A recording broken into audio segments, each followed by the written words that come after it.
আল্লাহু আকবার। নামাজে যে আসছি, দোকান তো রাখে আসছি, দোকানে আবার কেউ কিছু নিয়ে যায় নাকি।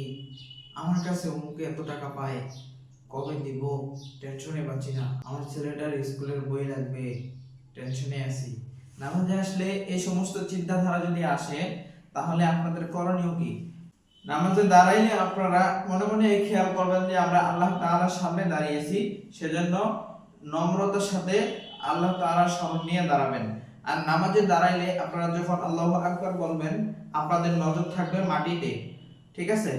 তারপরে আপনারা যখন রুকুতে যাবেন, আপনাদের রুকুতে যাওয়ার পর আপনাদের নজর থাকবে এই দুই পায়ের মাঝখানে, আপনাদের নজর থাকবে। তারপরে আপনারা যখন সিজদায় যাবেন, সিজদায় গেলে আপনাদের নজর থাকবে নাকের দিকে। তারপরে বসা অবস্থায় আপনারা দৃষ্টি রাখবেন কোলের দিকে। তারপর সালাম ফিরানোর সময় আপনারা ঘাড়ের দিকে নজর রাখবেন, ডান ঘাড়ের দিকে, তারপরে বাম ঘাড়ের দিকে।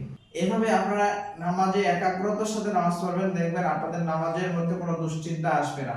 ভিডিওটি একটি শেয়ার দিবেন। আপনার একটি শেয়ারের মাধ্যমে লক্ষ লক্ষ কোটি কোটি মানুষ নামাজ পড়বে ইনশাআল্লাহ।